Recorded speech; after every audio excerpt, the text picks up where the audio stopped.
আমি আপনাদের সামনে দাঁড়িয়েছি, যেই মানুষগুলা গুমের শিকার হয়েছে সেই মানুষগুলা দুঃখী পরিবারের হয়। আমি আপনাদের সামনে দাঁড়িয়েছি ওই শিশুর হয়ে, গরিবের ঘরে জন্ম নেওয়ার কারণে যার কপালে শিক্ষা জুটে না, পথ হারিয়ে সে এক পর্যায়ে অন্ধকার জগতে, অন্ধকার গলিতে ঢুকে যায়। আমি সেই সুবিধা বঞ্চিত শিশুর পক্ষ হয়ে এখানে দাঁড়িয়েছি। আমি দাঁড়িয়েছি রাস্তাঘাট পরিচ্ছন্নতার কাজে যে সমস্ত কর্মীরা রক্ত পানি করা ঘাম ঝরান, কিন্তু তারা তাদের শ্রমের ন্যায্য পাওনাটা পান না।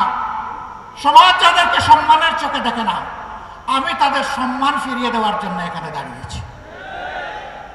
আমি দাঁড়িয়েছি ওই সমস্ত শ্রমিক সমাজের জন্য, আমার ভাই বোনদের জন্য, গার্মেন্টস শ্রমিক থেকে শুরু করে যত পর্যায়ের শ্রমিক অঙ্গন আছে, যাদের উপর বৈষম্য করা হয়, অবিচার করা হয়, তাদের একজন হয়ে তাদের অধিকার প্রতিষ্ঠার জন্য দায়িত্ব নিয়ে আমি এখানে দাঁড়িয়েছি। চা বাগানের শ্রমিকরা যুগ যুগ ধরে দুইটা বড় নিয়ামত থেকে তারা বঞ্চিত, একটা শিক্ষার আলো আর একটা স্বাস্থ্য সেবার অধিকার। এই দুইটা থেকে তারা যুগ যুগ ধরে বঞ্চিত। আমি দাঁড়িয়েছি তাদের হয়ে কথা বলতে। আমি দাঁড়িয়েছি বিগত দুঃশাসনের সময় স্টক মার্কেট লুট হয়ে যেই সমস্ত মানুষরা নিহত হয়েছেন, আত্মহত্যা করেছেন, সেই দুঃখী পরিবারের পক্ষে বিচার চাইতে আমি আপনাদের সামনে দাঁড়িয়েছি।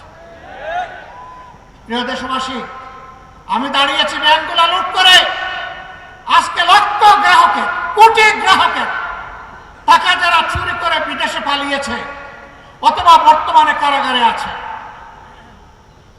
তাদের কারণে আজকে যাদের জীবন তছনছ হয়ে গিয়েছে, আমি তাদের হয়ে আপনাদের সামনে দাঁড়িয়েছি।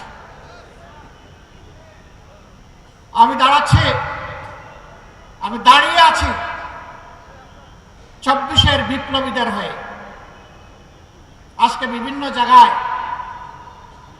তাদের উপর অত্যাচার এখনো বন্ধ হয়নি, তার বাস্তব প্রমাণ শহীদ শরীফ উসমান ইবনে হাদি। তার কণ্ঠ ছিল আধিপত্যবাদের বিরুদ্ধে, কণ্ঠ ছিল চাঁদাবাজদের বিরুদ্ধে, কণ্ঠ ছিল দুর্নীতিবাজদের বিরুদ্ধে, কণ্ঠ ছিল যুবকদের প্রত্যাশার একটা বাংলাদেশ গড়ার পক্ষে।